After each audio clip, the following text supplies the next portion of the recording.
고대 이집트의 왕 파라오의 무덤이 발견돼 전 세계의 주목을 받고 있습니다. 거의 온전한 상태의 무덤으로 밝혀져 뜨거운 관심이 이어지고 있습니다. 와, 이건 와, 완전 삐까뻔쩍. 올금. 와, 이게 뭐예요? 너무 유명해. 황금 마스크 굉장히 유명한 말도 안 돼. 저게 그 직접 옛날에 봤어요. 순금. 와. 그 옛날 어떻게 만들어 이걸? 투탕카멘 유명하잖아요. 응. 아 너무 신비로워.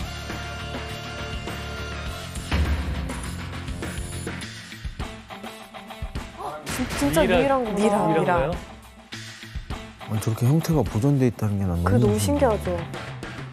진짜 저거 어떻게 보존했을까? 아, 와. 그리고 머리카락도 있어야지.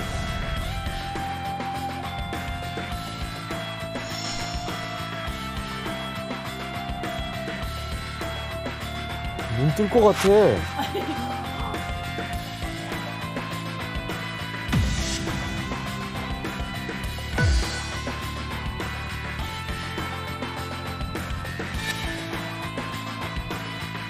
그 옛날에 어떻게 그런 기술을 개발했을까?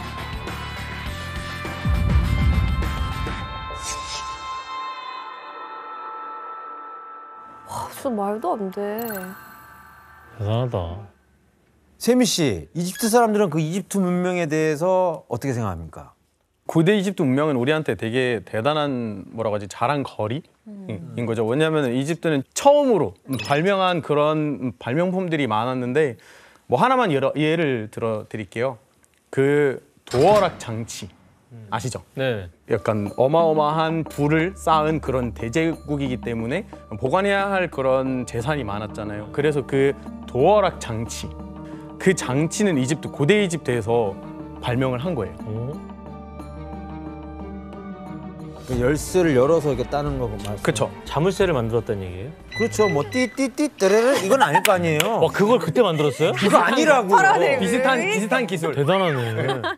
네, 이제 그게 뭐냐면요. 이집트 문명이 이제 굉장히 놀라운데 일단 출발점이 언제냐면은 초기 청동기 시대예요. 초기 청동기 시대가 어느 때냐면 시베리아에서는 여전히 메머드가 살고 고조선에선 단군 신화가 시작될 그 무렵인 겁니다. 그 웅녀 마늘 먹었던 그 시기에. 그렇죠. 그렇다면 고대 이집트인들은 대체 어떻게 수천 년 전 이런 놀라운 문명을 탄생시킬 수 있었을까요? 카이로. 야, 저 나이가. 카이로 보면은 카이로 주변에는 유적지가 정말 많아요. 야, 여기도 이쁘다. 아, 십자군 전쟁. 오, 진짜 이국적이다. 와, 모스크. 모하메드 알리 모스크. 아, 저기도 천장이 엄청 높네. 오, 화려해. 이슬람 사원이 저렇게 화려해요? 와, 무슨 샹들리에가 있고. 오, 그거 진짜 재밌겠다. 박물관 건물 자체가 문화재예요. 맞아.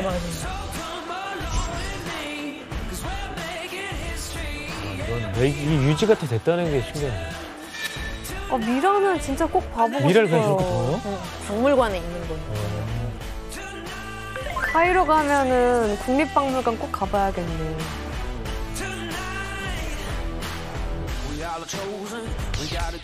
귀여워. 시장인가? 아, 전통시장. 저는 시장 꼭 가봐야죠, 여행 가면. 시장이 600년이 넘었어요.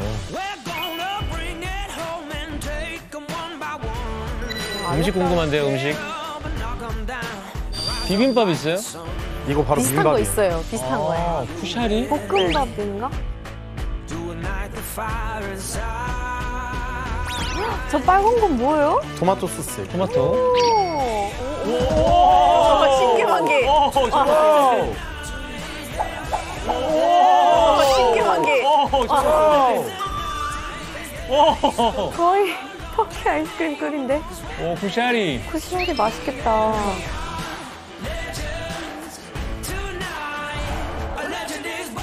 와. 근데 교수님, 카이로가 이 이집트의 중심이 된 이유가 있을까요? 카이로는 기원 후 10세기 이후부터 이제 번영하기 시작했고요. 그래서 1000년 동안 이집트 대표적인 수도로 남아 있습니다. 근데 이렇게 이제 카이로가 번성하게 된 이유 중에 하나가 바로 이제 세계 4대 문명의 발상지 중 하나, 그걸 이제 일궈냈던 나일강 덕분이라고 할 수 있습니다. 나일강 문명. 그래서 세계 4대 문명이라는 것은 인류 역사상 탄생한 인류의 이제 문명 4개를 의미를 하는데요. 예. 그래서 이집트의 전체 면적을 보면은 한반도 면적의 4.5배에 달합니다. 굉장히 광활한 영토를 가지고 있는데 문제는 국토의 95%가 사막이다. 사막이에요. 예. 그래서 이제 사람이 살 수 있는 땅은 고작 5%밖에 안 됩니다. 그게 저 나일강 주변이에요? 예, 그렇습니다. 자, 근데 이상하지 않으세요? 당시 지구상에는 강이 존재하는 비옥한 땅이 많았을 텐데 척박한 사막 지역이 대부분인 이곳에서 4대 문명이 어떻게 발생할 수 있었던 걸까요? 여기서 미니 퀴즈를 제가 한번 내보도록 하겠습니다. 나 퀴즈 불안한데. 나일강에서 고대 이집트 문명이 번성할 수 있었던 결정적 이유는 무엇이었을까요? 진짜 또 맞춰야 되나요? 네, 맞추셔야 돼요. 그래서 퀴즈입니다. 자신감. 재미있는 오답 좀 먼저 해봐주세요. 네가 뭔데요? 예? 네가 뭔데요? 저 모범생이에요. 아 그래요? 예. 그랬어요? 알아요? 아예 알죠. 아, 정답. 예, 규현 씨. 왜냐면 고대 이집트 농경 사회로 진입을 했습니다. 그래서 농사를 짓고 살아야 하는데 가장 필요한 거는 물입니다. 물을 대야 농사를 지을 수 있기 때문이죠. 어떻습니까? 네, 거의 근접하셨습니다. 정답! 당했어. 네, 정답은 아닙니다. 진짜 뻔한 답을 하네요. 혜성 씨. 진짜. 규현 씨 얘기대로 물이 필요한데 그렇죠. 범람을 하기 때문에 무슨 소리예요? 가능한 거 아닐까요? 주기적으로 계속 홍수가 나고 예, 혜성 씨. 범람을 해서. 정답입니다. 오. 아예 다른 답이었는데요? 저랑 되게 비슷한데요? 아예 다른 답은 아니고요. 그러니까 그러니까 농사를 짓고 사는 건 맞았는데 예. 고대 이집트 문명이 번성하게 된 결정적인 이유는 매년 일정한 주기로 나일강이 넘쳤기 때문입니다. 고대부터 1920년 이집트 정부가 댐을 건설하기 전까지 나일강은 아프리카 중부 지역에 내린 비로 인해서 7월 중순부터 8월까지 매년 넘쳐 흘렀습니다. 그리고 이때 이제 홍수가 나면 강 상류에 기름진 흙이 대량으로 유입이 됩니다. 그래서 나일강 유역 곳곳에 쌓이게 됩니다. 아, 비옥한 땅이 생기는구나. 그렇죠. 네. 그때 이제 굉장히 풍성한 수확을 거둘 수 있었기 때문에 이런 것들이 이제 문명의 기본적인 요소가 됐죠. 당시 이집트 사람들이 어떻게 살았는지 이런 생활상은 벽화로도 함께 전해지는데 벽화를 한번 확인해 보겠습니다. 벽화가 재밌는데 항상. 재밌어. 맞아. 벽화 보면 항상 이렇게 막 뼈가 이렇게 딱. 저런 거, 저런 거. 자, 이 벽화 속에 보이는 나일강 유역의 모습이 어떠해 보이십니까? 지금 농사를 수확하고 엄청 잘 있고 짓고. 그렇죠? 동물 이용해서 농사 짓고 밀도 있고 열매도 예. 있고 예, 그렇죠. 열매도 과일도 주렁주렁 있고. 열려 있고. 먹을 거 많네. 아니 근데 저렇게 컬러감 있게 그린 거예요? 실제로? 예, 그렇죠. 와. 이 사람들이 여러 가지 색을 사용을 해서요. 그렸고 그다음에 이게 무덤 내부라서 탈색되지 않고 지금까지 보존이 돼 있는 겁니다. 혜미 씨, 그 나일강 때문에 인류 최초로 발명된 게 또 있어요? 예, 그 나일강이 사실 우리가 지금 사용하고 있는 달력의 시초를 탄생시키기도 했어요. 왜냐하면 말씀하셨듯이 우리가 강이 범람해야만 농사가 되는데 범람한 시기를 알아야 되잖아요. 고대 이집트인들은 하늘에 있는 시리우스 별이 빛날 때 강이 범람한다는 것을 확인한 다음에 그 별을 기준으로 1년을 365일로 나눠서 하는 우리가 지금 사용하고 있는 태양력을 발명한 거예요. 태양력. 내가 지금까지 살면 제일 신기했던 게 그거예요. 1년 365일로 정해놓은 거. 도대체 누가? 이집트네요. 1년 그래서 너무 야속한 거죠. 왜죠? 1년 한 3천일 해놨으면 나이 천천히 먹게요. 나이도 천천히 먹고 아, 우리 할 일이 그러네요. 얼마나 의미가 많아요. 있어요. 나이는 천천히 먹지만 빨리 죽잖아요. 아, 그러네. 뭐 일찍 죽어도 무슨 상관이야. 나이가 어리. 일단 나일강 유역에서 이제 농사가 시작되니까 그 먹을거리가 많아지죠. 예. 네. 그러면 대표적인 작물들이 뭐냐 보시면은 아까 말씀드린 밀보리 이런 것들이 있고 오이, 상추 이런 채소들이 있고요. 그다음 포도, 멜론 이런 과일들이 있었습니다. 그리고 아까 말씀드렸듯이 이제 가장 생산량이 많았다. 그리고 그걸 가지고 이걸 주식으로 만들어 먹었다. 그러면 이제 이게 무언지 한번 벽화로 직접 확인을 해보겠습니다. 밀 아니야 밀. 빵? 밀. 빵을 그때 어떻게 만들어요? 자, 여기 벽화가 빵이네? 빵같이 생겼는데? 뭐처럼 생겼습니까? 빵이요. 빵이네. 예. 방금 구운 아, 빵. 빵순이 빵. 정말 네. 빵에 대해서는 다 하네요. 최초의 빵이 이집트에서 나왔다고 들었어요. 오, 맞나요, 교수님? 예, 맞습니다. 오븐이 있었어? 뭐 어떻게 만들어? 그거 어떻게 꼽았대 저거를? 발효를 해야 되잖아요, 발효. 발효가 있었다는 거예요? 효모를 발견한 사람들이 이스트를 발견한 거예요, 그러면? 그렇죠. 활용해. 예, 맞습니다. 이야. 가루를 빻아서 밀가루로 빵을 만들어 먹었는데 이제 하루에 2번 식사를 했다고 합니다. 그래서 정기적으로 아침 저녁 2번에 걸쳐서 지금이랑 식사를 비슷하네. 했다. 저거 무슨 그리고 맛이었을까? 또 하나 주요 작물 보리가 있죠. 예. 자, 그러면 설마. 보리로 즐겨 먹었던 거는 무엇이었을까요? 네. 술? 설마 나왔다. 술? 막걸리. 맥주죠, 맥주. 막걸리입니다. 맥주 아니에요? 힌트를 이렇게 크게 줬는데. 막걸리 술쟁이들. 막걸리는 아니죠. 맥주죠. 보리라 그랬어? 네. 아, 보리라 예, 그랬어요? 지원 씨가 왔습니다. 맥주. 아, 바로 맥주죠. 예. 음주 가물을 여기서 또 만든 거예요? 그렇죠, 그렇죠. 다 최초라니까요. 이집트. 그리고 맥주를 이제 어디서 만드나요? 옛날에는 양조장? 양조장이라고 부르는 데서 이제 맥주를 만들었죠. 그래서 이제 맥주를 만드는 것이 남녀가 같이 했는데 여성들이 많이 했어요. 예, 그래서 이제 여성들이 맥주 만드는 일을 하고 일종의 그 맥주 만들기를 예술로 생각을 했습니다. 대단하다. 그래서 이제 맥주 만드는 사람을 이제 굉장히 귀하게 생각을 했다. 장인. 그렇죠. 예. 그러면은 이 외에도 교수님 그 고대 이집트 문명을 대표할 만한 게 또 뭐가 있어요? 고대 이집트에는 그 인류사에서 지성의 기준을 나타내는 이게 존재했습니다. 지성의 기준이요? 지성의 기준을 나타내는 아. 이것이 존재했다. 문자. 아, 예, 맞습니다. 정답입니다. 예. 바로 이제 최초의 문자 중에 하나인 아까 제가 말씀드린 상형 문자.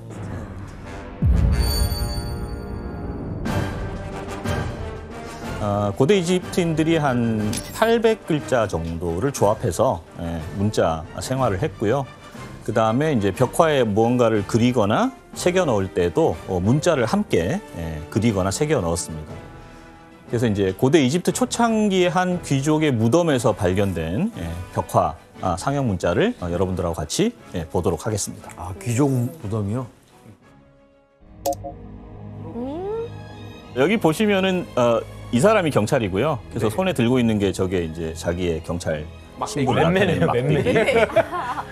그리고 여기 양쪽에 이제 개코 원숭이 2마리가 원숭이. 보이실 텐데 저 개코 원숭이들이 오늘날로 치면 경찰견들. 그래서 경찰도 세계 최초로 이집트인들이 운영했다. 이렇게 이제 볼 수가 있습니다. 그리고 재미있는 게요. 이렇게 아까 말씀드렸듯이 형상을 새기면 위에 상형 문자로 무언가를 써놓는데 이게 만화의 한 장면이라고 생각을 하시고 여기 말풍선이 이렇게 있다. 그 말풍선 한번 채워보세요. 도둑이 하는 말이에요. 아, 정답. 저도 먹고 살아야 될 거 아니에요. 뭐 이런 거 아니에요? 뭐 그런 거는 이제 경찰서 가서 이제 해야 되는 얘기고 지금 현장에서 잡힌 상황이죠. 아, 잡힌 상황에서. 원숭이도 진짜 다리를 꽉 잡았어요. 양손으로. 그러니까. 이건 나이 원숭이야. 오, 예. 굉장히 근접했습니다. 예. 이게 어떻게 읽냐면요. 얼굴이 달린 문자들이 있죠. 새 같은, 새나 사람들. 그걸 마주보고 읽으십니다. 그래서 보시면은 이야, 하, 이쿠, 우이, 그다음에 싸우, 이아네르, 해무이, 에르, 네루, 이아에르, 펜이라고 쓰여져 있어요. 이아네르가 이 개코 원숭이를 이아네르라고 불렀어요. 이아네르 펜, 이 개코 원숭이를 떼주세요. 네, 때려서 말려주세요. 네. 왜냐하면 여기 보시는 것처럼 저기 장단지를 꽉 쥐고 있거든요. 아프잖아요. 네, 그래서 이제 일단 아프니까 얘를 좀 소녀 얼굴 표정도 되게 되게 당황했어. 기록이 남아있으니까 우리가 이제 이런 내용을 짐작해 볼 수 있는 거네요. 그렇습니다. 예. 거슬러 가면은 지금으로부터 한 5,000년 전부터 문자 생활을 했고요. 그래서 이집트 문명이 어느 정도 발전했는지 알 수 있죠. 예. 이렇게 고대 이집트는 약 3,000년간 30개의 왕조가 흥망성쇠를 거듭하게 됩니다. 하지만 이런 격변 속에서도 굳건한 것이 하나 있었는데 바로 고대 이집트를 다스리는 힘, 파라오의 절대 권력이었습니다. 당시 파라오가 얼마나 막강한 존재였는지를 알 수 있는 건축물이 지금부터 무려 4,500년 전에 지어졌는데 피라미드? 네, 맞습니다. 이집트를 대표하는 거석 건축물 피라미드입니다.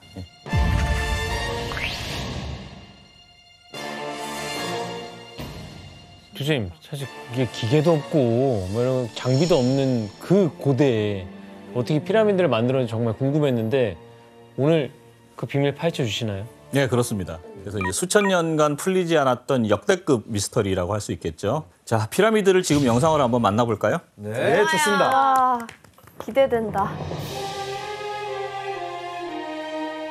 그거 진짜 외계인이 만들어 놓은 것 같아요. 저 죽기 전에 진짜 보러 가야 돼. 자, 이 중에 가장 큰 피라미드가 이집트 초기 파라오인 쿠푸 왕이라는 왕의 왕묘입니다. 높이가 147m 정도 되고요. 건물 50층 정도 높이라고 보시면 돼요. 우와. 자, 대피라미드는 높이뿐만 아니라 여기 보시면은 이제 바닥의 넓이가 정말 입이 떡 벌어질 정도로 상당한데 진짜 크다. 우와. 그 크기가 무려 그 상암동에 있는 월드컵 경기장의 5배 규모입니다. 5배 규모입니다. 네? 어떻게 만든 거야?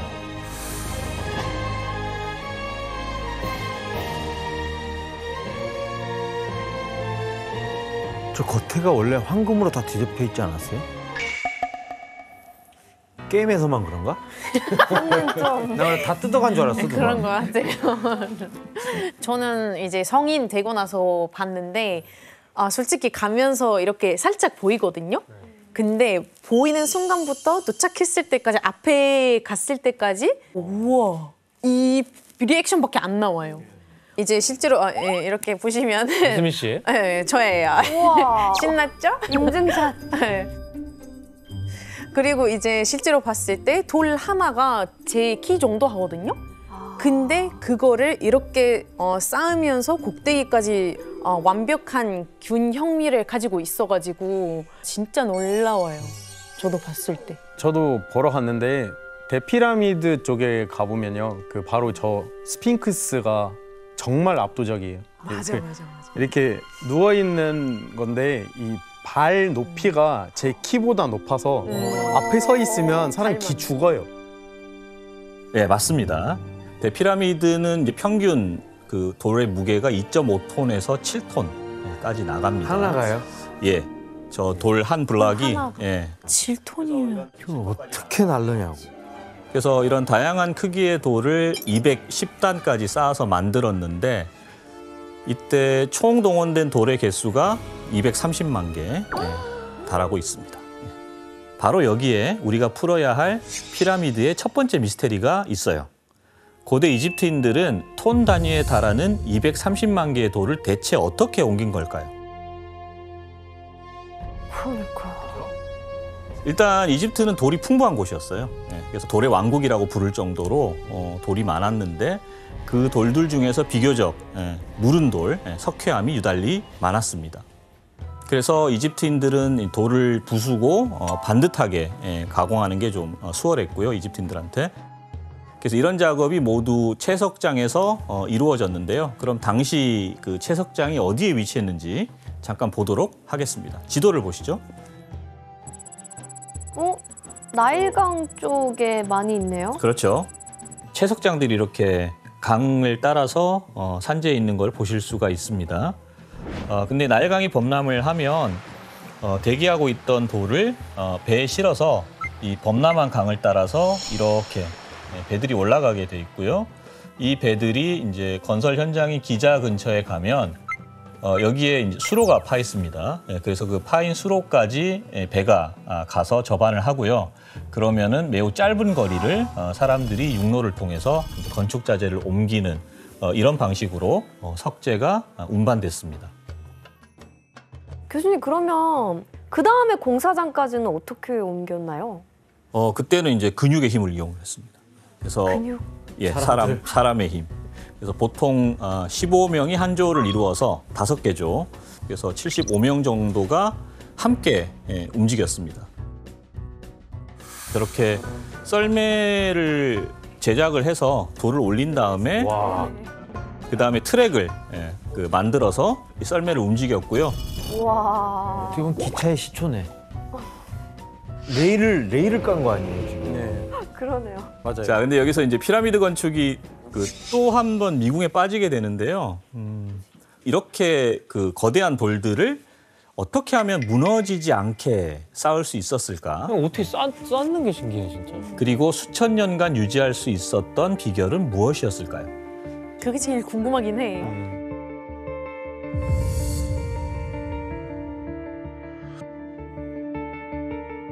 피라미드를 건설할 때 가장 큰 관건은 바로 밑면을 정확하게 정사각형으로 만드는 일이었습니다. 만약 밑면이 직각을 이루는 정사각형이 되지 않는다면 피라미드 가장 위에 있는 꼭지점이 중심에 놓이지 못해서 결국에는 무너지게 되거든요. 이집트인들은 다행히도 정확하게 직각을 그릴 수 있었습니다. 그 도구를 사용했는데요. 어떻게? 그 도구가 밧줄을 사용했어요. 뭐지? 자, 여기 보시면은 길이가 같은 12개의 매듭이 있는 밧줄을 이렇게 연결을 합니다. 그리고 3개를 이은 매듭, 그다음에 4개를 연결한 매듭, 그리고 5개를 묶은 매듭, 그리고 이것들을 굽혀서 이제 팽팽하게 잡아당기면 이게 바로 직각 삼각형이 되죠. 저 피타고라스 정리인데? 네. 3의 제곱 더하기 4의 제곱은 5의 제곱. 예, 잘 아시네요. 자, 그러면 이게 정말인가? 요거를 이제 뒷받침할 수 있는 또 다른 자료를 여러분들하고 또 살펴보도록 하겠습니다. 자, 여기 보시면 이게 귀족의 무덤에서 발견이 됐는데요. 사람들이 손에 들고 있죠? 네. 예, 밧줄을 들고 있습니다. 네. 그리고 밧줄 자세히 보시면 여기 가운데 중간중간에 매듭이 보이실 거예요. 예. 그래서 사람들이 일정한 간격에 서서 밧줄을 잡고 있다. 이거는 이제 고대 이집트인들이 밧줄을 이용해서 토지의 그 면적을 측량을 했다. 피라미드 역시 이런 그 수학적 계산을 통해서 완성되었다고 추정할 수 있는 거죠. 진짜 이게 과학적이고 수학적인 거였구나. 아 그러면 이제 뭐 밧줄로 이제 밑바닥 정사각형을 만든 다음엔 뭐 어떤 방법으로 이게 쌓아 나가기 시작한 거예요? 그러니까 돌을 어떻게 쌓았을까? 이게 이제 크레인이 있는 것도 아니고. 그렇죠. 예. 그래서 오랫동안 학계에서 논란이 많았습니다. 그래서 여러 가지 학설들이 제시가 됐는데 현재는 그 하나의 방법이 학계에서 가장 널리 받아들여지고 있는데 그게 어떤 방법인지는 이제 영상으로 또 확인을 해보시겠습니다. 도르래 아닐까?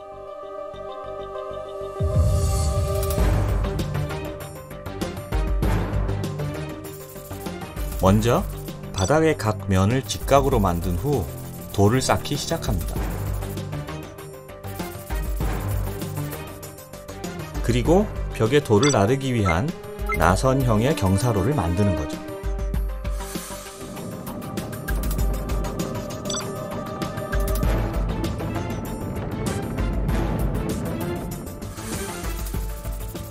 이 같은 방법을 반복하여 경사로와 피라미드를 함께 제작한 겁니다. 아, 경사로를 만들었구나. 피라미드가 완성되면 이 경사로를 치워버렸다라고 지금 추정을 하고 있어요. 진짜?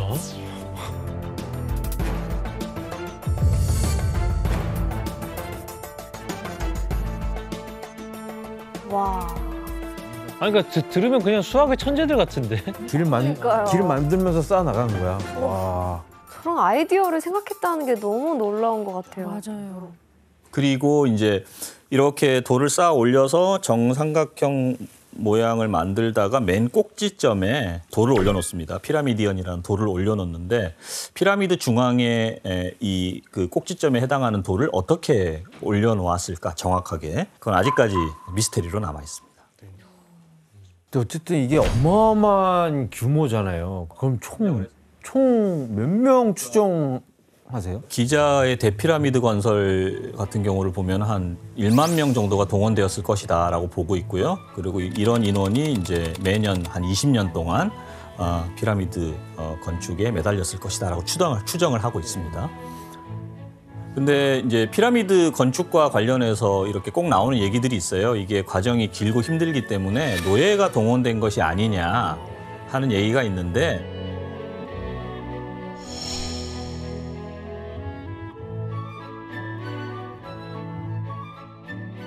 그건 사실이 아닙니다. 그래서 피라미드 건설에 투입된 사람들은 대부분 이집트 농민 그리고 이제 건축 노동자들이었습니다. 그리고 이 사람들은 일하는 시간이 정해져 있었어요. 하루에 8시간씩. 그다음에 8일간 일을 하고 이틀을 쉬었는데 8일간 일을 하고 이틀 쉬면서 이 쉬는 기간에도 임금을 받았습니다. 와. 그 영화 같은 데서 보면은 노동력을 착취당하면서 건설한 건 줄 알고 있었는데 생각보다 복지가 나쁘지 않았네요. 네, 그렇죠. 자, 그러면 여기서 이제 궁금한 게 많으시니까 저도 이제 문제 하나 낼게요. 저 엄청 많아요 지금. 고대 피라미드 건설 노동자들은 파라오로부터 2가지 특식을 받았어요. 자양강장에 도움이 된다고 알려진 이것은 무엇일까요? 야, 설마 정답! 예, 지원 씨. 초콜릿! 아닙니다. 오답입니다. 정답! 예, 지원 씨. 사탕! 예, 지원 씨 오답. 설탕이라고 하시면 설탕이라고 나. 더 가까울 수도 있는데. 정답! 예, 지원 씨. 설탕! 오답입니다. 아이씨. 자, 우리나라에도 있고요. 여러분들도 잘 드시는 거예요. 한국에 있고 고대 이집트에도 있었다. 제가 종류를 가르쳐 드릴게요. 아, 네. 채소입니다.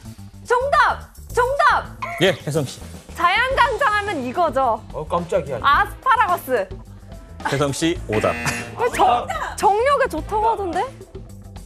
정답! 정력에 좋다고. 정답. 그러면 세미 씨부터. 상추와 오이. 예, 세미 씨 오답입니다. 정답. 배추. 예, 야스민 씨. 야스민 씨 오답. 예. 정답. 예, 일단 규현 씨. 부추죠. 예. 규현 씨 오답입니다. 예, 혜성 씨. 이거요, 이거. 이거 아시죠? 뭔데요? 마늘 즙 하는 거. 마늘. 예, 혜성 씨 하나 맞췄습니다. 하나 맞췄습니다. 양호하! 정답입니다. 예, 2개 다 맞췄습니다. 뭐 맞췄어요? 아니 너무 보편적이어가지고 몰랐네. 특별할 줄 알았어. 뭐 특별하지도 않은데. 네, 맞아요. 고대 이집트인들은 마늘과 양파가 기력에 도움이 된다고 생각을 했습니다. 그래서 이 특식을 노동자들이 얼마나 좋아했냐면 양파가 공급되지 않는 날에는 일을 거부할 정도로 항의를 했다. 이런 이야기도 전해져 내려오고 있습니다. 되게 한국식이네요. 양파 달라. 보통 마늘 양파는 우리나라가 많이 먹는다고 그러지 않나? 네.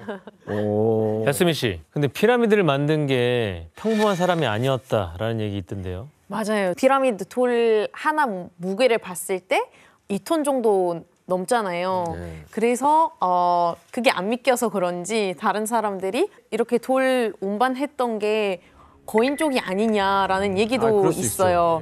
예, 그래가지고 어떤 그 거인 손가락이 발견됐다고 하는 거예요. 38cm였어요. 이거 사람의 손가락이라고? 말다리 아니에요? 그래서 이렇게 그러니까 다리네, 다리. 난 깜짝 놀란 게 지금 밑에 보니까 저게 화폐네요. 맞아요. 근데 이제 사진으로 보시면은 발견됐을 때 많이 구부려져 있는 상황이었고 곰팡이 껴 있는 상태였는데 지금 이 손가락이 사람 손가락이다.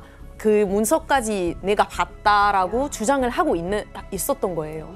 그렇게 생각하는 사람 굉장히 많아 솔직히. 이 일반인들. 그러니까 너무 신기하니까 그렇죠. 피라미드가. 그렇죠. 세미 씨, 그러니까 피라미드가 너무 신기하니까 사람들도 굉장히 이 관광을 가고 싶어 했을 것 같은데 과거에도 그랬나요? 그렇죠. 왜냐하면 이집트가 뭐 19세기에 프랑스 식민지였다가 영국 식민지였던 그런 역사를 가지고 있었기 때문에 이제 이집트 피라미드가 유명한 핫한 관광지가 됐던 거예요. 근데 그때 피라미드를 등반해서 경치를 이렇게 감상하거나 등산처럼? 예. 아니면은 이제 위에서 진짜. 차를 마시면서 시간을 즐기거나 야, 저 거의 뭐 수영장인데요. 그렇죠. 더워서 선탠 하는 거죠. 네, 맞아요. 맞아요. 진짜. 보시면은 내부에서 이렇게 술 파티를 벌이다가 낮잠 자기도 합니다. 딱 보면 이제 그때 당시의 유럽인들의 옷차림을 보실 수 있죠. 아니 근데 교수님, 피라미드에 대해서 우리가 풀어야 할 미스테리가 많은 것 같은데 원초적으로 피라미드를 왜 만든 거예요? 예, 아주 좋은 질문이십니다. 예. 고대 이집트인들은 4, 5세계가 있다고 생각을 했어요. 그래서 사람이 죽으면 죽은 후에도 4, 5세계에서 영원히 살아간다고 생각을 했고요. 그래서 죽어도 살아갈 수 있는 공간이 이제 필요하다고 생각을 했는데 이제 그런 생각 때문에 피라미드와 같은 거대한 무덤을 만든 겁니다. 그러니까 이제 피라미드는 왕의 무덤인 동시에 4, 5세기의 왕이 사는 왕궁의 역할도 함께 했다는 걸 알 수가 있습니다. 그리고 이때 이제 피라미드와 함께 고대 이집트인들이 종교적 믿음에 의해서 꼭 필요하다고 믿었던 것이 하나 더 있었습니다. 뭘까요? 바로 미라입니다. 미라.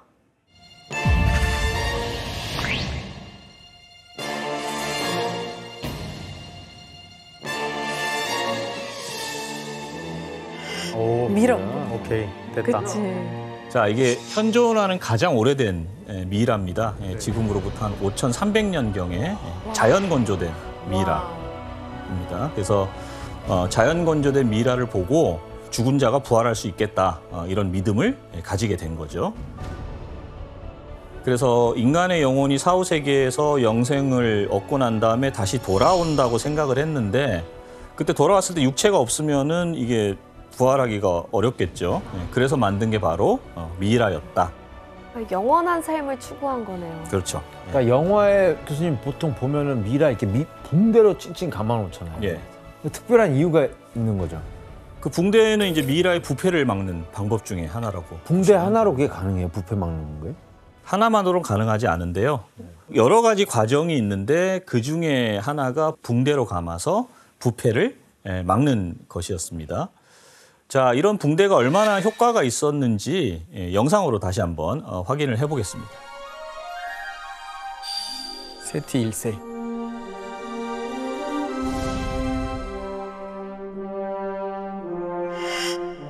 와, 저게 남아있다고요? 되게 리얼하다. 멀쩡한데?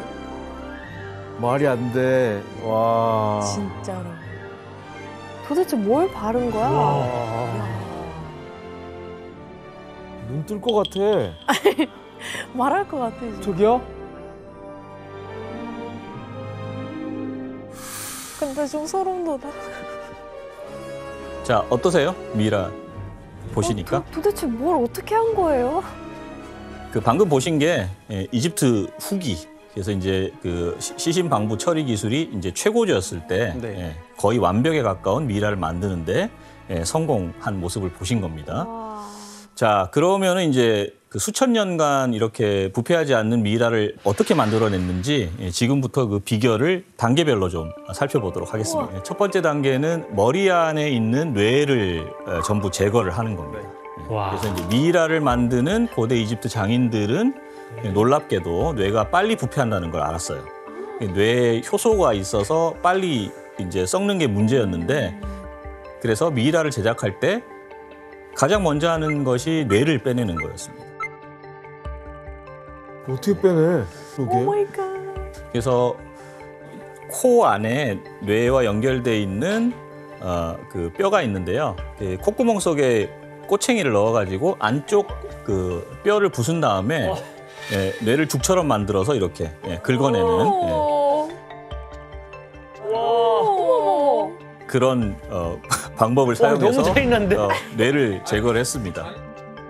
왜냐하면 그때는 그 고대 이집트인들이 인간의 몸에서 뇌가 그렇게 중요한 역할을 했다고 생각하지 않았어요. 예, 그래서 이 부패가 되는 그 방해가 되는 요소니까 예, 그냥 제거해 버렸다고 합니다. 다음 단계는 이제 장기를 적출한다. 그래서 미이라 장인들이 뇌도 빨리 썩지만 장기에도 이제 특히 소화기관 이런 것들은 이제 효소하고 박테리아가 많았기 때문에 두 번째로 장기를 적출을 했습니다. 심장을 제외한 몸 안의 장기들을 다 끄집어냈습니다. 교수님 그러면 왜 장기 중에서 심장은 그대로 놔둔 거예요? 왜냐하면 고대 이집트인들은 내세에서 심판을 받을 때 심장이 필요하다고 믿었거든요. 네. 아 맞아요. 그래서 사람이 죽으면 신들 앞에서 심판을 받게 되는데 이때 저울에 심장의 무게와 깃털의 무게를 달아요. 그래서 심장이 깃털보다 가벼우면은 이상적인 사후 세계로 갈 수 있다라고 이제 생각을 했습니다. 그래서 심판장에 가야 되는데 이게 이제 같이 가야겠죠. 그래서 심장만은 죽은 사람의 몸에 그대로 두었습니다. 심장을 제외한 장기들이 이제 적출됐잖아요. 빠져나왔잖아요, 몸에서. 이것들을 어떻게 했을까요? 따로 보관. 그렇죠. 네. 네. 어디다 넣지? 그래서 항아리에 넣습니다. 그러니까 그 빼낸 장기가 위, 폐, 간, 그다음에 이제 창자, 소장인데요. 이런 것들을 분리해 가지고 항아리에 넣었어요. 왜냐하면 죽고 난 다음에 이제 사후에도 살아갈 때 필요한 장기라고 믿었기 때문에 이제 뇌하고는 달리 따로 보관을 했습니다. 어떻게 조각했을까? 그러니까 저 때도 벌써 조각 그러니까 저렇게 매끄럽게. 뭔가 좋았네요.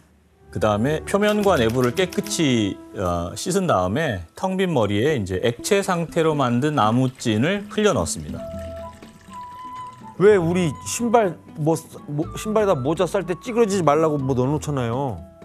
네, 약간 그런 충전재. 역할이- 그런 예, 개념인 그렇죠. 예. 그런 역할을 자, 그래서 나무찐이 이제 들어가서 딱딱하게 굳으면 머리 모양이 둥글게 유지될 수 있었죠. 예. 자, 그리고 난 다음에 시체 안팎에 소금 성분인 나트론을 채우는 거였습니다. 대단하다. 그 원리를 어떻게 알았을까? 그리고 40일 동안 건조를 시켰습니다. 40일 동안 이제 건조를 시키면은 이 나트론의 알칼리 성분이 이제 박테리아도 제거해주고요. 그 다음에 이제 세포막이 지방질로 돼 있는데 세포막을 단단하고 매끄러운 재질로 또 바꿔줘서 시신의 형태를 유지하는데 결정적인 역할을 했습니다.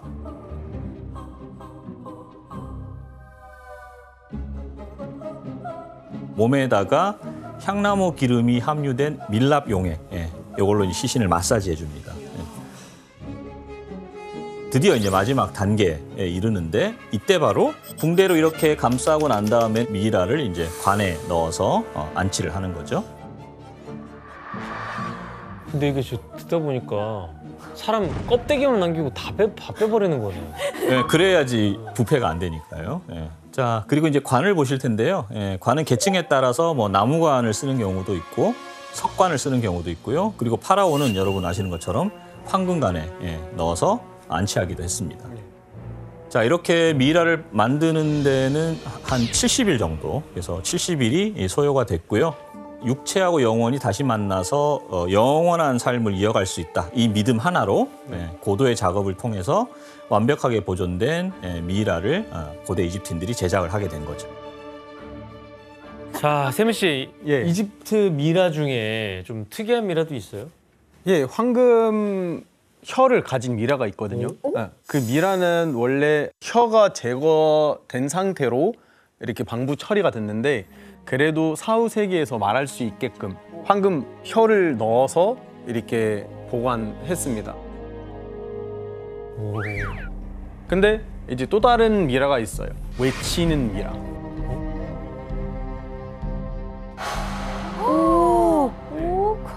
그 미라는 한 왕자의 미라인데 왕을 암살하려는 음모를 꾸며서 사형된 거예요. 절규하는 듯한. 그렇죠. 네. 야, 진짜 리얼하다. 자, 고대 이집트인들은 이제 왕하고 왕족, 귀족들 그리고 일반인들조차 이제 미라로 만들어서 매장을 했기 때문에 지금도 꾸준히 미라들이 발굴되고 있습니다. 근데 이제 특정 시기에 이집트에 굉장히 많은 수의 미라를 볼 수 있는데 여기서 한번 문제를 제가 내볼게요. 19세기 이집트에서 찍은 사진입니다. 미라 옆에 있는 남자는 무엇을 하고 있는 것일까요? 졸고 있는 거 아니에요? 그건 당연하죠. 정답. 네, 지원 씨. 촬영할 수 있는 권한을 주는 거죠. 기념 촬영 장사. 지원 씨 오답. 정답. 예, 혜성 씨. 약간 비가 내린 거예요. 그래서 미라가 조금 축축해져서 다시 햇볕에 잘 말린다? 예, 오. 혜성 씨 오답입니다. 정답. 네, 지원 씨. 옆에 있는 게 신부고 오른쪽이 신랑입니다. 결혼식. 미라를 결혼시킨다. 아, 미라끼리 결혼식 시키는 한이 맺힌가 거예요. 결혼을 못 하고 죽어가지고 한이 맺혀가지고. 아 예. 지원 씨 사후. 오답입니다. 사후 결혼식. 정답. 예, 규현 씨. 미라를 판매하는 상인이에요. 규현 씨 정답입니다. 규현 씨 정답입니다. 판매를 하고 있다고요? 아니, 어떻게 알았지? 왜냐하면 당시 이집트로 여행이 굉장히 자유로웠습니다. 그래서 이집트로 여행을 온 서양인들 사이에는 미라나 아니면 미라가 들어있던 관을 기념품으로 구매를 해서 귀국하는 게 일종의 유행이었습니다. 근데 이들에게 이제 인기가 있었던 것 중에 하나가 미라를 갈아서 만든 무미야라는 거였어요. 갈아서 먹어요? 네. 에이? 어머. 여기 보시는 것처럼 무미야라고 써 있죠. 무미야는 이제 이집트 말로 아, 미라라는 미라라는 그렇죠. 뜻이고. 예. 미라를 감싼 붕대가 희귀한 허브하고 향유 그리고 이제 살균 효과가 있는 모략 이런 것들이 묻어 있었는데 이 천에 상당한 약효가 있다 이런 소문이 유럽에서 퍼지기 시작을 했고요. 그래서 일부 사람들이 이제 천을 감았던 미라도 약에 쓸 수 있다고 생각을 하면서 근데 이게 만병통치약으로 알려졌죠. 참, 진짜. 그래서 미라를 둘러싼 이런 여러 가지 소문으로 인해서 노점상에서까지 미라를 판매하게 된 겁니다. 그 야스민 씨 또 과거에 유럽인들이 미라를 이용해서 뭐 만든 게 또 있답니까? 아, 네. 그 약으로도 썼었는데 또 약 말고도 그림 그리는 물감으로도 만들었었거든요. 그 미라 피부를 갈면은 갈색이 나오잖아요. 그래서 그거를 이제 머미 브라운이라고 불러가지고 지금 이렇게 보시면은 그 브라운 톤 느껴지잖아요. 네. 그 머미 브라운으로 뭐 그림자나 뭐 갈색, 우와. 명암 이런 식으로 이렇게 많이 사용됐다고 하더라고요. 아, 실제로 미라에 그걸로 한 거라고요? 네네네네. 미라 물감. 물감으로 쓰인 건 처음 알았어요. 네, 신기하죠. 와. 그리고 이때 유럽에서 또 굉장한 관심을 끌었던 게 바로 이제 동물 미라입니다. 네. 아,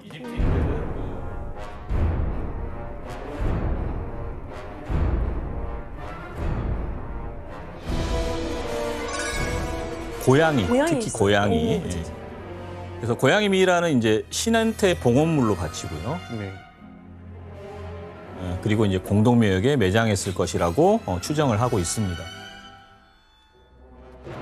그 다음에 이제 원숭이네. 원숭이? 대박. 왕의 무덤에서 발견된 개코 원숭이 미이라인데 아마도 왕실의 반려동물이 이제 미이라로 보존된 것으로 추정이 되고요. 그리고 예. 악어. 이거는 악어. 악어. 나 이거 봤다. 악어는 신앙의 대상이었어요. 그래서 신앙의 대상으로 숭배하기 위해서 미이라로 만들었다고 추정을 하고 있습니다. 미이라의 모습들이 굉장히 리얼하죠. 예. 예. 진짜 신기해요. 이처럼 고대 이집트 문명에서 발굴된 문화재는 수천 년 전 인간의 창조물이라고 믿기지 않을 정도로 놀라운 완성도를 보여주고 있습니다. 그리고 1881년 고대 이집트 학계를 발칵 뒤집는 이것이 발굴되면서 엄청난 이슈를 몰고 왔는데요. 바로 이집트사에서 가장 위대한 왕이자 고대 이집트 문명의 황금기를 이끈 파라오의 미이라가 나타난 거죠. 그러면은 이제 고대 이집트사의 정점을 찍은 파라오의 미이라가 발굴된 곳으로 우리의 두 번째 여행을 떠나보겠습니다. 룩소르에서 발견된 미라는 어떤 미라예요? 네, 이집트 룩소르에서 발굴된 미이라는 약 3,000년 전 그 비밀 무덤에 숨겨져 있던 람세스 2세였습니다. 아, 2세. 예.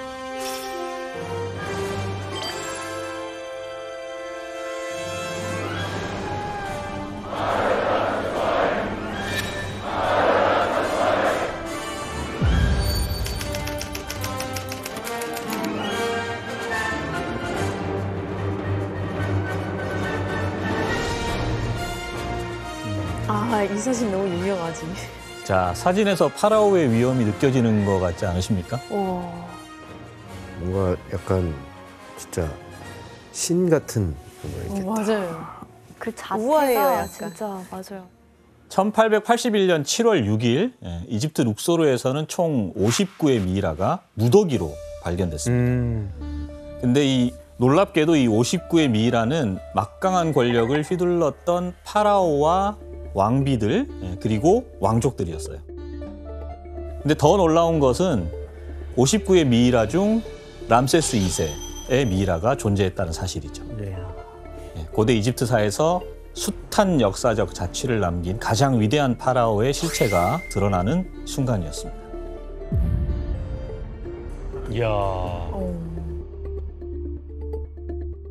그렇다면 람세스 1세는 왜 다른 왕족들과 함께 무더기로 발견될 걸까요? 그 이유는 바로 도굴 때문이었습니다. 람세스 2세가 사망하고 60년도 채 안 된 어느 날 람세스 2세의 무덤이 도굴꾼들에게 노출되는 사건이 일어나게 됩니다. 그리고 이때 미이라를 제외한 값비싼 부장품들이 모조리 도굴을 당합니다.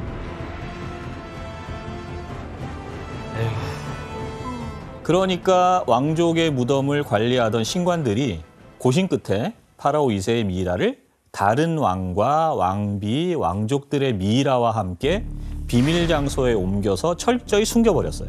그래서 엄한 데서 발견된 거구나. 그리고 3,000년 뒤에 람세스 2세의 미이라가 세상 밖으로 나오게 된 겁니다.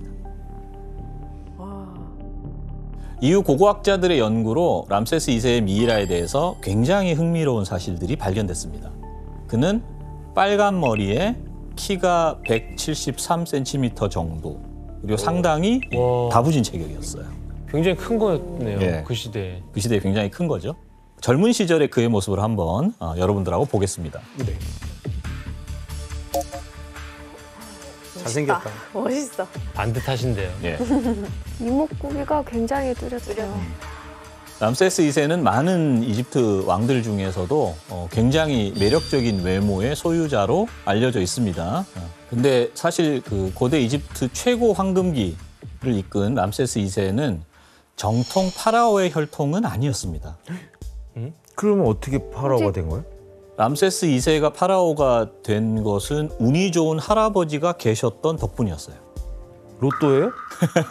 그 할아버지는 후계자가 없었던 왕 때문에 본인이 운 좋게 파라오가 되면서 그의 아버지가 그 뒤를 이어서 파라오가 됐고 결국에는 람세스 2세는 25세, 25살의 나이에 고대 이집트 최고의 통치자인 파라오로 즉위하게 됩니다.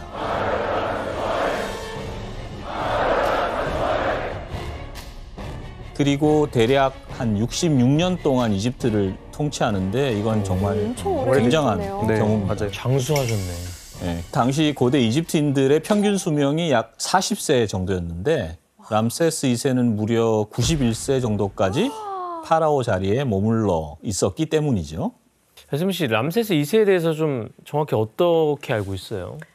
제가 알기로는 람세스 2세는 이제 정력 왕으로 유명했다고 하더라고요. 어떻게 그렇게 알아요? 뭐 제가 알기로는 남긴 자녀만 보면은 100명 정도 된다. 100명 정도 된다. 그리고 다른 썰이 있는데 뭐 400명 정도 된다. 그 정도로 이제 건강한 남성으로. 람세스 2세가 파라오로서의 건강함을 과시하려고 고대 이집트 축제 행사에서 주기적으로 한 행동은 무엇이었을까요? 아, 근데 이거 너무 민망한데요. 뭔데요? 뭔데요? 아니 어떻게 생각하는 게 나랑 똑같아요? 아니 뭐 둘 다 무슨 생각들을 하는 거예요? 아, 저는 말 못하겠어요. 너무 민망해서. 저는 한번 외쳐보겠습니다. 예, 세미 씨. 정답. 뭐 알몸 등장? 세미 씨 오답입니다. 정답.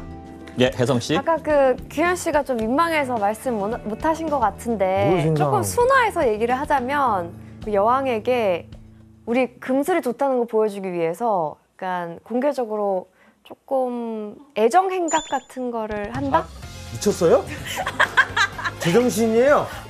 혜성 씨 오답입니다. 일단 아니에요? 그겁니다. 오답이었어. 그거였어요? 생각한 게? 예, 그럼요. 힌트 하나만 주시면 안 될까요?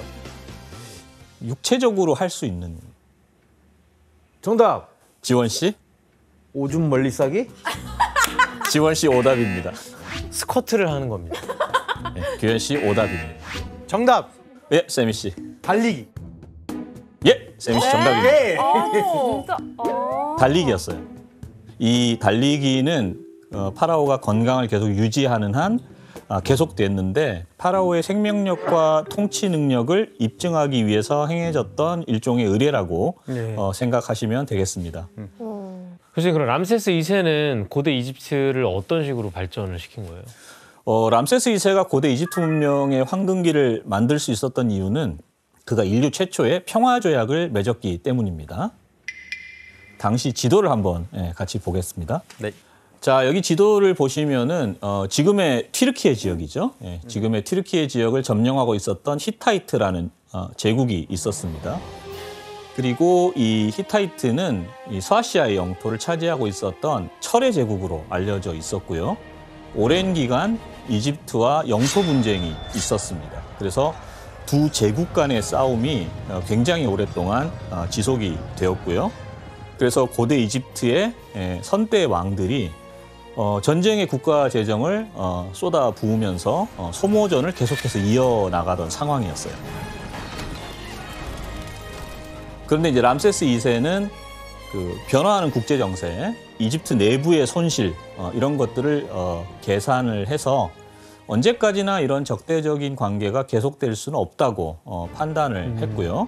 그래서 히타이트 측과 평화 조약을 맺게 되었습니다.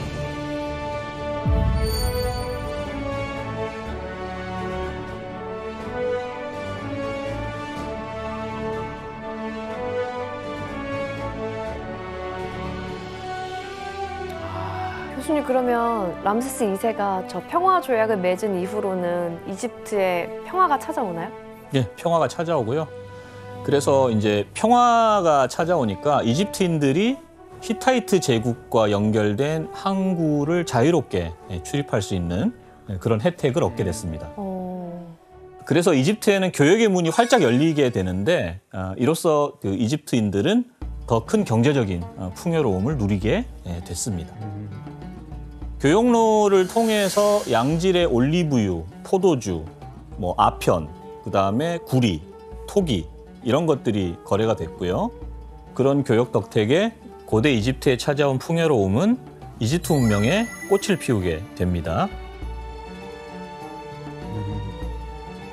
그리고 히타이트를 넘어서 지중해까지 이집트의 수학, 천문학 이런 수준 높은 문명이 알려졌고요. 그래서 고대 이집트인들의 명성이 이제 지중해 전역으로 퍼져나가게 됩니다. 그리고 특히 고대 이집트에서는 이 학문이 발달하게 되는데 뭘까요?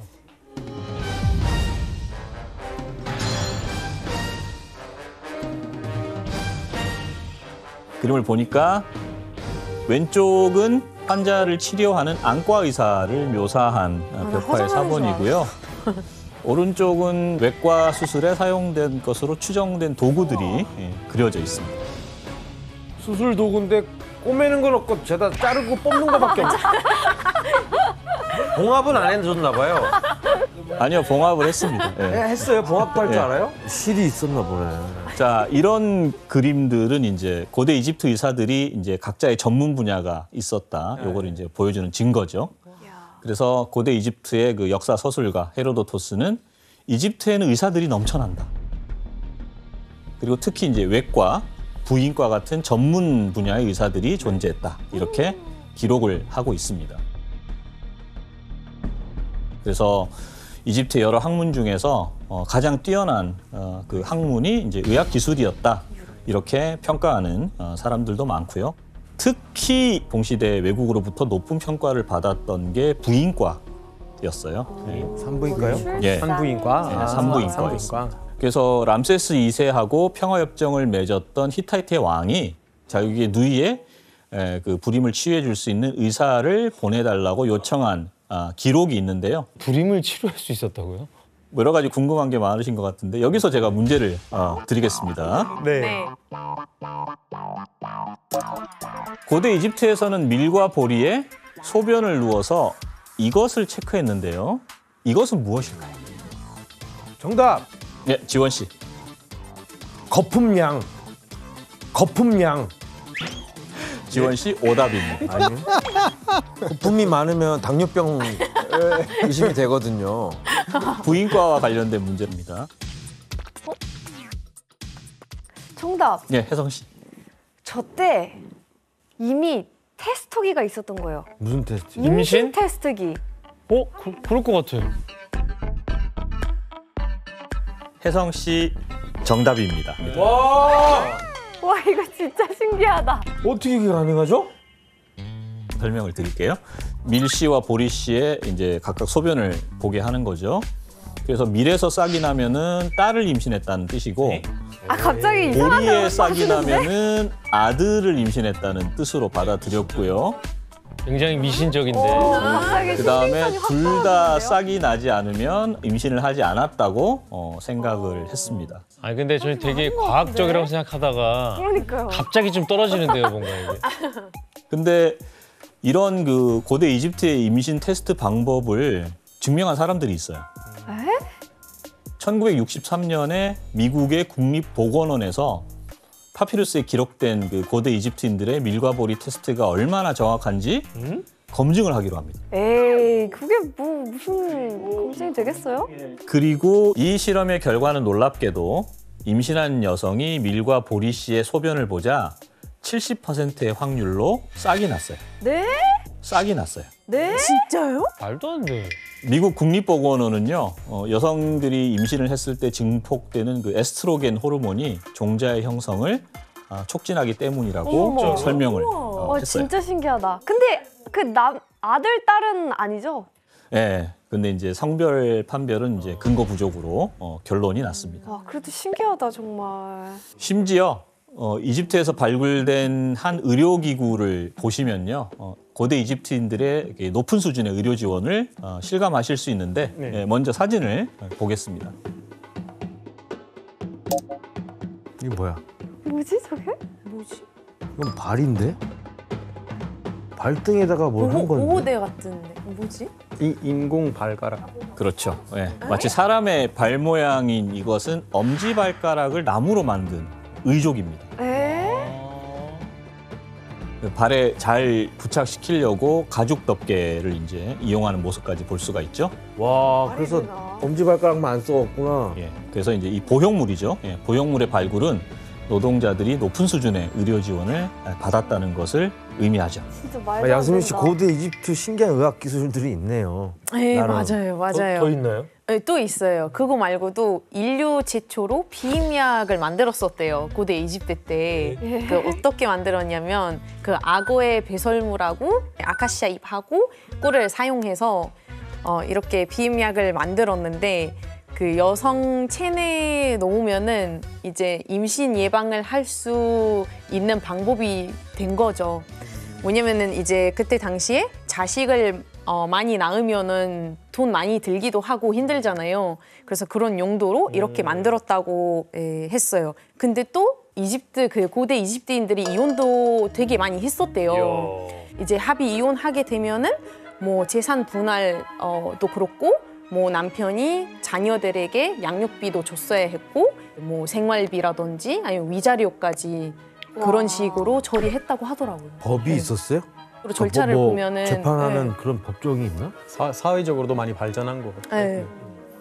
자, 고대 이집트사의 흐름 속에서 이제 람세스 2세의 치아가 이집트인들, 일반인들에게도 굉장한 황금기였습니다. 그래서 이제 먹거리가 풍성해지고 점차 자신을 이렇게 가꾸는 이제 미적 아름다움 이런 데 이제 관심을 가지게 됐죠.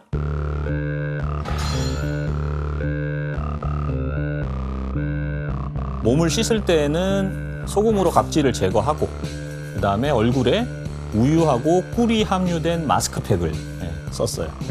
그리고 이제 눈 화장을 할 때는 공작석, 푸른 공작석이 있고요. 그다음 터키석 같은 게 있는데 그걸 빻아서 눈꺼풀에 발랐습니다. 우와. 아이섀도우와 똑같죠? 아이섀도우.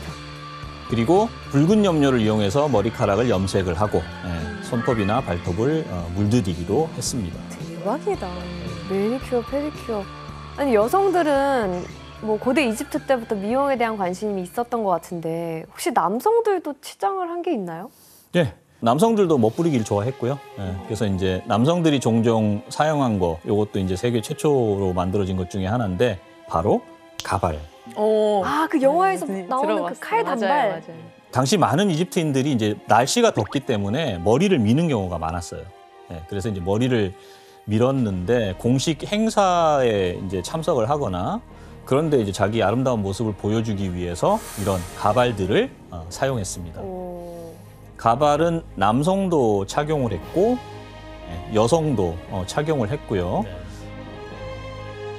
뭐 실제 사람의 머리카락, 그 다음에 양모, 그 다음에 말총 이런 다양한 재료로 제작을 했다고 합니다. 심지어 고대 이집트인들은 발에 최초로 이것을 사용한 인류이기도 했는데요. 재미있는 사진 한번 보겠습니다. 발찌야? 그래 발찌인 것 같다. 뭐지? 양말! 발가락 양말! 아니 그냥 양말 아니야? 발가락 양말 아니야? 발가락이 자, 낙타 양말이에요? 바로 아시네요. 양말입니다. 아니 왜 두 개밖에 안 해놨어? 사람이 신는 양말이. 발가락 양말하고 이제 흡사한데요.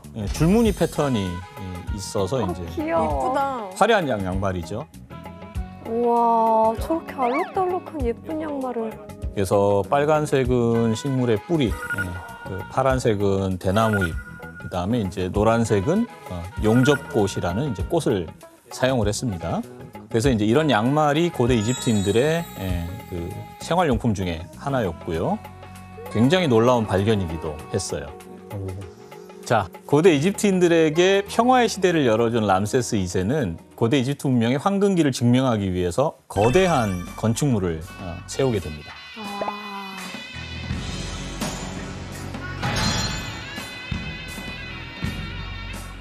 그 결과물이 후대 유네스코가 지정한 세계유산이 되는데요. 바로 피라미드 나오나요? 아부신벨입니다. 아부셈벨. 아부신벨이 뭐야?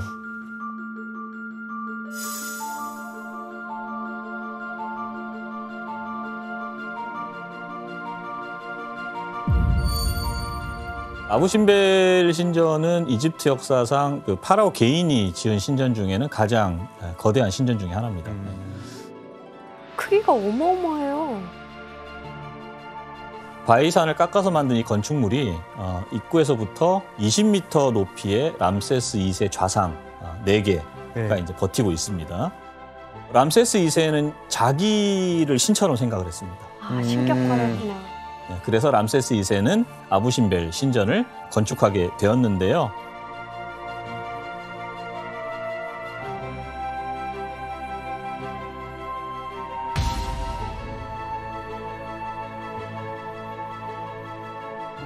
그래서 자신이 위대한 파라오다 그런 의의가 있는 거죠.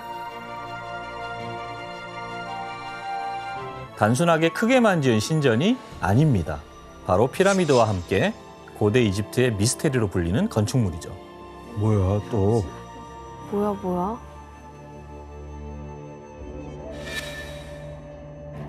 그 아부신벨에서 지성소라고 불리는 방인데요.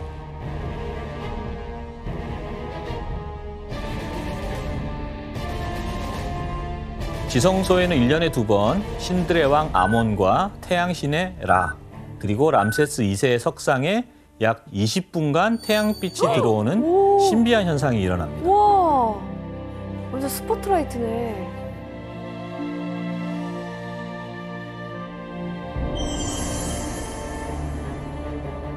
그런데 놀라운 것은 태양빛이 들어오는 그 2번이 람세스 2세의 파라오 즉위일인 2월하고 그의 생일인 10월에 빛이 들어오게 설계되었다고 추정되는 것이죠. 대박.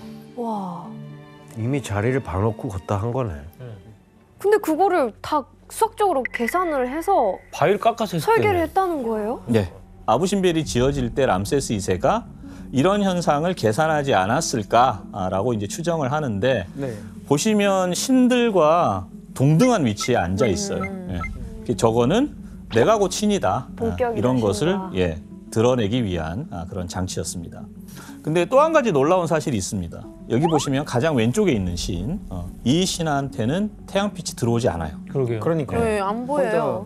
근데 이 신이 태양빛을 받지 못하는 이유는 광물의 신이기 때문에 그렇습니다. 예, 그래서 고대 이집트인들이 이 신에게는 태양빛을 일부러 비추지 않게 그렇게 설계를 한 것으로 추정이 됩니다. 그것까지 생각을 했다고요? 야스민 씨, 이 아부신벨의 가치가 세계적으로 굉장히 좀 알아준다면서요? 네, 맞아요. 근데 이제 원래 비하인드가 있는데 1960년대에 그 이집트에서 댐 건설 사업으로 그 아부신벨 신전이 숨을 들 뻔했어요. 어머. 네, 그래가지고 사태가 너무 심각해지니까 유네스코에서 세계적으로 그 모금 운동을 시작한 거예요. 그 도움을 주려고. 그때 한국도 이부에 동참했고요. 그래서 이제 무사히도 그 아부신벨 신전을 이전할 수 있었고, 그런 계기로 그 유네스코에서 세계문화유산을 보호하는 그런 협약을 만들어서 살릴 수 있었던 거예요. 그 정도로 유네스코에서도 이렇게 가치가 있는 그런 신전인 거죠. 어쨌든 람세스 2세의 모든 것들이 지금 이루어지고 있는데 또 다른 업적들이 있나요? 남겨진 게? 예, 그래서 왕의 미라를 아까 보신 것처럼 도굴꾼들로부터 지키기 위해서 파라오들의 왕실 전용 묘역이 있었는데 그 공동 무덤을 적극적으로 보호를 했습니다. 피라미드 같은 경우에는 건물이 높고 크니까 도굴꾼들에게 굉장히 쉬운 타겟이 됐거든요. 그래서 이제 고대 이집트인들의 파라오들은 치안을 위해서 왕실 전용 공동 묘역을 만들기 시작했는데 이것을 일명 왕가의 계곡이라고 합니다.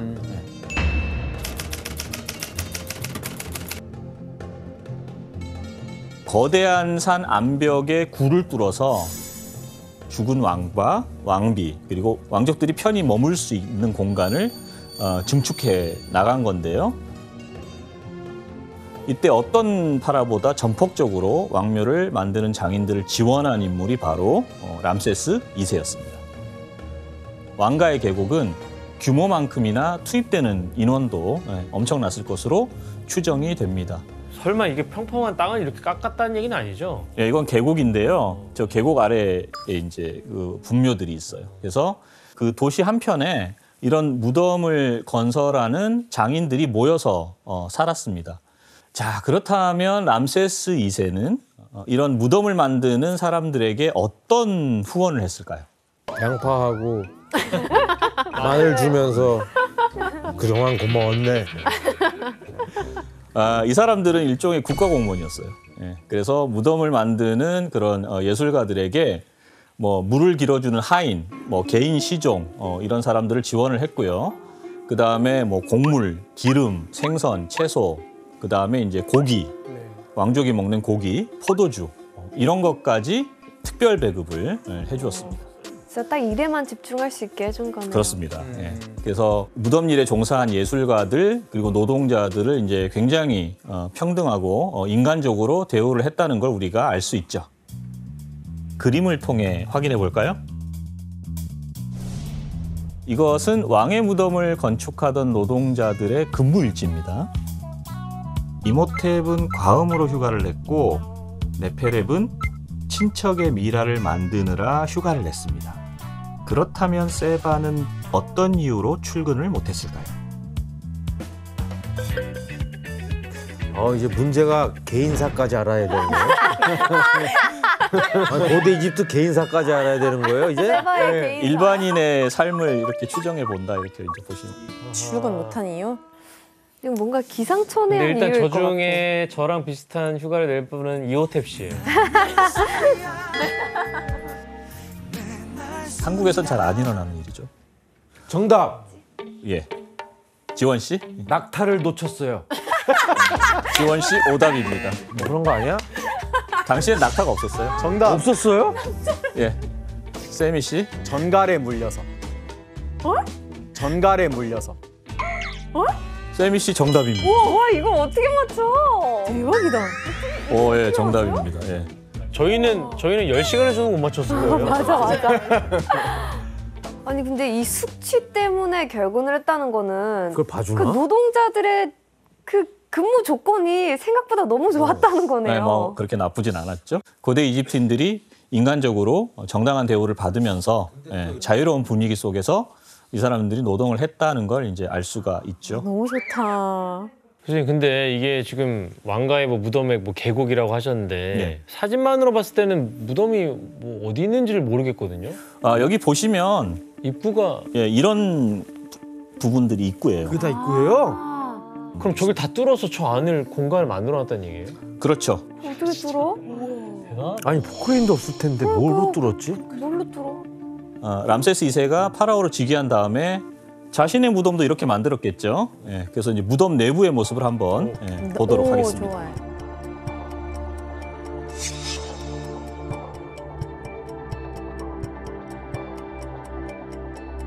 약 250평 정도 되는 내부인데요. 예, 가장 화려하고 가장 거대한 무덤이었습니다.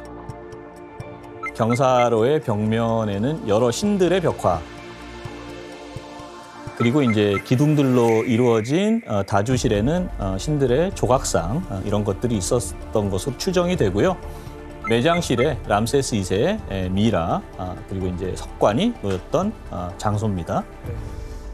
입구에서 통로를 따라 내려오면 본격적으로 부장품이 있는 방에 들어가기 직전에 깊숙한 공간이 하나 나오죠. 이 공간은 뭘까요?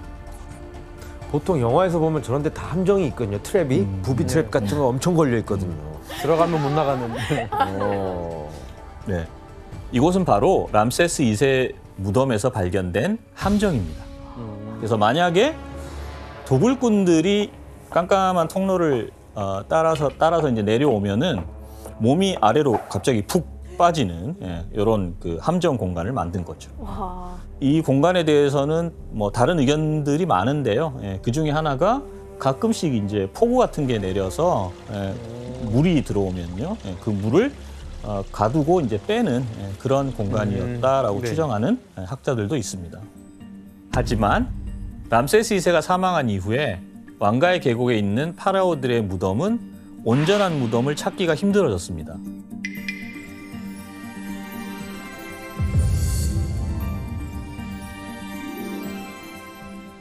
고대 이집트 말기에 그 국가 재정이 고갈되면서 그때 임금 못 받았던 노동자들이 무덤 안으로 들어가가지고 다 덜었다고 하더라고요.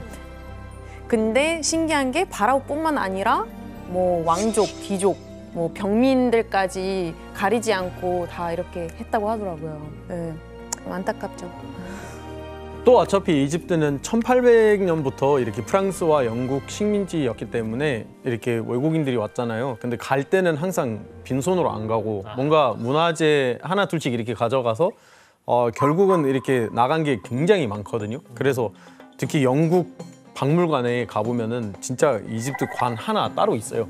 그 정도로. 아무리 우리가 이제 박탈한 거를 다 돌려달라고 해도 이렇게 박탈한 나라들은 돌려줄 의향도 없고, 그러니까 이집트 사람 입장에서는 씁쓸을 하죠. 네. 당연하지. 아 영국 오늘 피터 어디 갔어요? 네? 피터 씨가 또 사죄하고 있겠네요. 미안한 일도 많이 했고 돌려줘. 그런데 왕가의 계곡을 지키기 위한 람세스 2세와 파라오들의 노력이 통했던 걸까요? 1922년에 그 왕가의 계곡에서 거의 온전하게 파라오의 무덤이 하나 발견이 됐어요. 한 3,300년 전에 사망한 고대 이집트의 소년 파라오 투탕카멘의 무덤. 투탕카멘 많이 들어봤는데. 유명하잖아요. 응.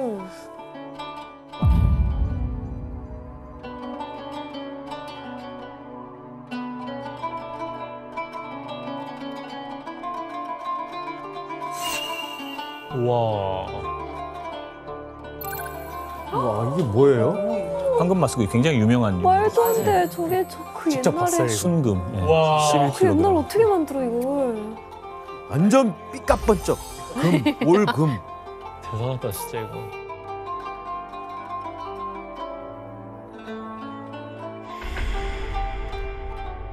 와. 의자. 저 다 황금이에요? 이건 금박을 입힌 아 금방. 목재에 금박을 입힌 거.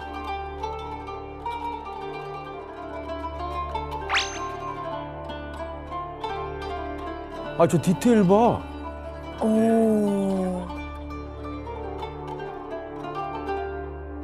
그리고 아까 그 카노푸스 단지 장기를 보관했던 네. 카노푸스 단지도 왕의 건 저렇게 상자에 넣어서. 이건 뭐야? 마차. 이거 처음 봤어. 이것도 들어있었어요? 아 도구를 안 당해서 원래 이런 게 있는 거야. 진짜 말이 안 나온다. 그래서 투탕카멘의 왕묘에서 나온 유물이 대략 한 5,300여 점으로 엄청난 양이 쏟아져 나왔고요. 아 이래서 온전한 게 대단한 거구나. 와 이걸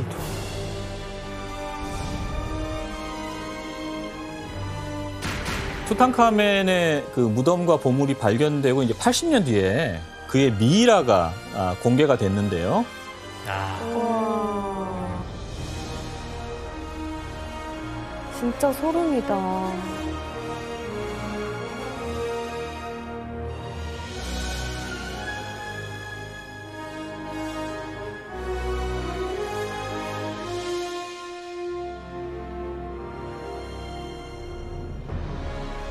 투탕카멘의 미이라가 일반에게 처음 공개됐을 때 전 세계에서 파라오의 모습을 지켜봤습니다.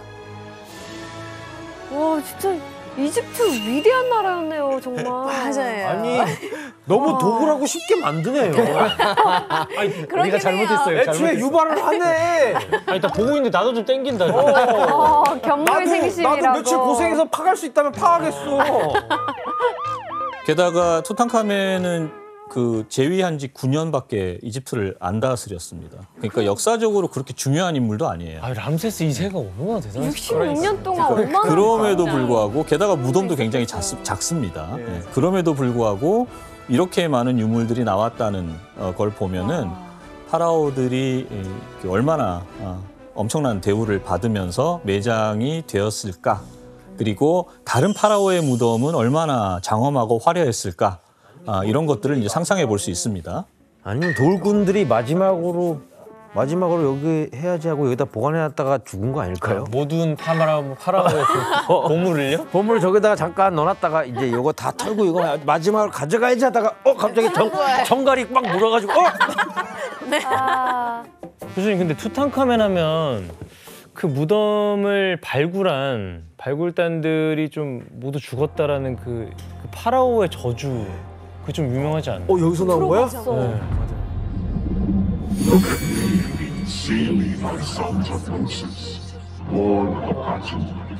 파라오의 저주, 요거는 투탕카멘이 등장하면 빠지지 않고 나오는 그런 소재입니다. 파라오의 저주라는 게 어떻게 생겨났냐면은 투탕카멘의 무덤을 발굴했던 그 팀원들이 하나둘씩 의문의 죽음을 맞이했다, 이런 전설이 있습니다. 그 첫 번째 희생자가 누구였냐면은 허버트 경이라고 발굴팀의 자금을 조달했던 사람이에요.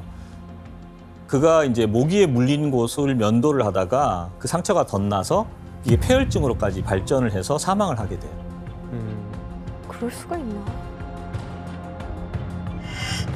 그리고 이제 무덤 가이드한 이런 사람들 갑자기 죽게 되죠.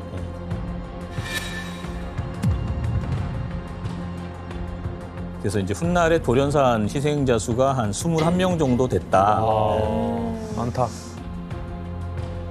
사실 돌연사한 사람들이 한 21명 정도다라는 건 맞아요. 예, 그건 맞는데 근데 실제 발굴에 참여했던 총 인원 이건 한 1,500명 정도 되거든요. 그 1,500명에 비해서 21명이 너무 작네. 알지 못하는 이유로 죽었다. 예, 이건 좀 그 저주로 이어지기엔 좀 무리가 있는 거의 거죠. 100분의 1 수준이에요. 예, 극히 일부만 사망을 했다.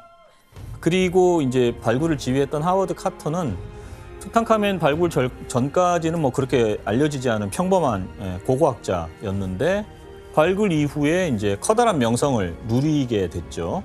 그리고 17년 동안 무병장수, 제법 오래 살았어요. 64세에 생을 마감을 하게 됐고 그다음 무덤을 발견해서 처음 알린 사람, 당시 나이가 12살이었는데 81년이나 더 살다가 93세에 세상을 떠나셨어요. 장수하셨네.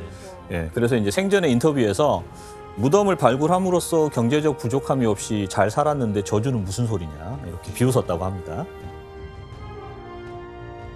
파라오의 저주, 요거는 자신들의 문화를 지키고자 했던 이집트인들이 만들어냈던 그런 바람이 결합돼서 만들어진 전설이 아니었을까라고 짐작을 합니다. 7대 불가사의의 피라미드, 영원한 삶을 꿈꿨던 미라, 고대 이집트의 위대한 왕 람세스 2세, 그리고 투탕카멘까지 살펴봤는데요. 고대 이집트 문명은 서양 문명의 시작이라고 알려진 그리스의 많은 지식을 전수했어요. 그리고 이제 그 그리스의 지식이 다시 로마로 이어졌습니다. 이집트 남부의 유적 도시 룩소르에서 발굴된 3천여 년 전 고대 무덤이 공개됐습니다. 이 무덤에선 2개의 나무관과 미라 등 다양한 부장품 유물이 나왔습니다. 그래서 인류는 기존의 지식 위에 새로운 지식을 계속해서 쌓아서 지금까지 발달을 해온 거죠. 자, 그래서 고대 이집트 문명처럼 문명의 모체를 배우는 것이 세계사를 균형 있게 이해하기 위해서 꼭 필요하다. 이 말씀을 남기면서 오늘 강의를 마치고자 합니다. 잘 들었습니다. 진시황제가 죽기 1년 전에 불길한 일이 여러 번 나타나게 됩니다. 어느 날 하늘에서 유성이 떨어졌는데 그 유성이 땅에 닿자마자 다 타버리지 않고 돌이 되어버렸어요. 근데 백성 가운데 누군가가 그 돌에 진시황제가 죽고 땅이 나뉜다라는 글을 새겨놓은 겁니다. 그 소식이 진시황제의 귀에 들어가게 된 겁니다. 그래갖고 곧바로 사람들을 보내갖고 이제 다 신문했는데 자백하는 사람들은 찾을 수가 없었던 거죠. 그러자 또 그 주위에 있던 사람들을 다 죽여버려요. 그리고 돌도 다 태워버립니다. 진시황제는 그 다음에 전국을 이렇게 시찰하는 가운데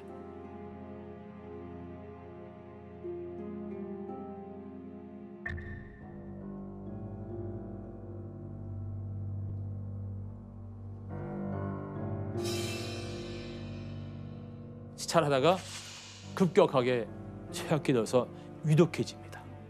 하지만 시황제는 죽음이라는 말을 입 밖에 내기 싫어했던 거예요.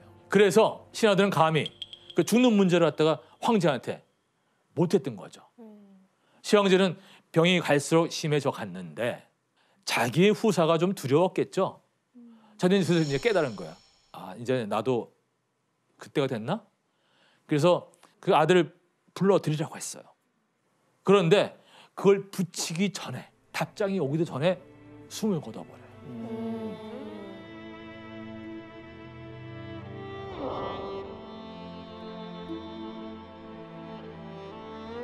그게 바로 대업을 완수한 지 11년째 되는 그 해였어요.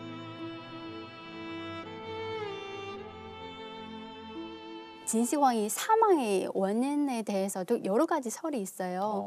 예, 하나는 진시황 어려서부터 몸이 되게 허약했고요. 또, 예, 원래 기관지염 그리고 연골증이 앓았는데 또 커서 왕이 된 다음에 워커홀릭이잖아요. 또 스트레스를 받아서 뭐 간질이 증상도 있었고 그래서 그 장거리 가는 동안 간질이 좀 발병해가지고 그냥 사망했다고 그런 설이 있더라고요. 네. 몸이 약했구나.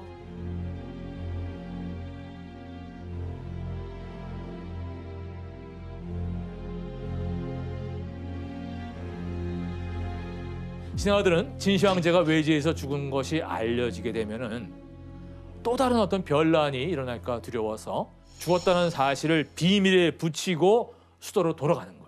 그걸 왜 자꾸 그걸 유지하고 있는 거예요? 안 알리고? 수도회가 모든 것들을 세팅해 놓기까지는 시간이 좀 필요했던 거죠. 진시황제가 죽고 그때 그 주위에 있던 간신배들이 장난을 치는 거죠. 왜? 생각을 해보니 똘똘한 큰아들이 오면은 자신들은 뭐가 됩니까? 힘을 쓸 수가 없죠. 아까 뭐라고 그랬죠? 그 큰아들이 그 아버지한테 바른 말 했다가 어떻게 했습니까? 변방으로 쫓겨갔다고 했죠. 그래서 유언장을 살짝 바꿉니다. 어떻게 바꾸냐면 변방에 나가 있는 큰아들에게는 너 죽어. 자살해라. 자결해라. 그리고 내 뒷자리는 호해에게 물려주겠다고 위조를 한 위조를 한 거예요. 결국은 큰아들은 그걸 받고 자결을 합니다. 아이고. 아버지가 죽으라니까 죽어야죠.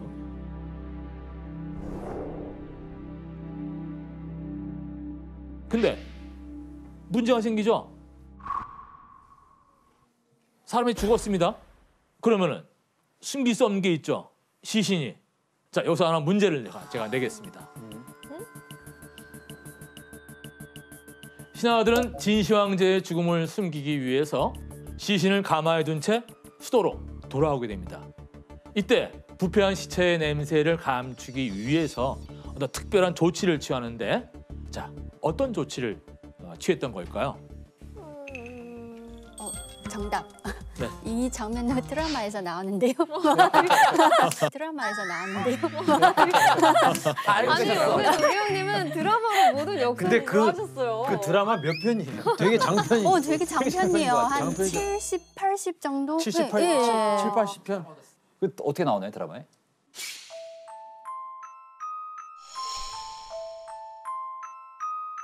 석은 무슨 생선 네. 가마에 넣어가지고 비슷한 냄새예요. 정답입니다. 그쵸, 그 썩은 시체니까. 애영 씨가 말한 게 정답인데 딱 정확하게 말씀하신 거예요. 썩은 생선 냄새. 그걸로 이제 덮어버린 거죠. 소금에 절인 그런 고기를 술에다 실었다고 합니다. 아 근데 너무 비참한 것 같아요. 시체에 막 물고기들이랑 같이. 그러니까 이 신하들은 평상시와 마찬가지로 황제가 살아있는 것처럼 정사를 알리고 수라상도 그대로 올렸어요. 황제가 평소에 수행해야 했던 어떤 그 결제 같은 것들도 환관이 다 대신을 하는 거죠. 죽고 나면 어떤 권력도 소용이 없네요. 그렇죠. 한순간이네요, 진짜. 그렇게 6개의 나라를 통합하고 뭐 신처럼 살았던 사람이 마지막은 썩은 생선과 함께 이렇게 가는 게 난 너무 그거를 잘했으면 정말 최고의 황제로 남을 법한 그게 좀 안타깝네요. 이 진시황제는 백성들을 사지에 몰아넣고 만리장성이라든가 아방궁, 진시황릉, 그리고 병마용갱 뭐 이런 등등의 어떤 과도한 토목 공사를 진행을 했습니다. 그로 말미암아서 국가 재정은 바닥을 드러냈던 거죠. 그리고 그걸 보충하기 위해서 가혹한 세금까지 걷게 되니까 백성들의 저항이 점점 커지게 되고 급기야 곳곳에서 반란이 일어나게 됩니다. 시황제가 자리에 있던 바로 그때 천하는 이미 무너지고 있었으나 황제 자신은 그것을 알지 못했다. 이거는 후대 역사가의 평이에요. 왕의 자리에서 강력한 권세를 누리려고 했던 진시황제. 하지만 그가 죽고 3년도 안 돼서 진나라는 멸망을 하게 됩니다.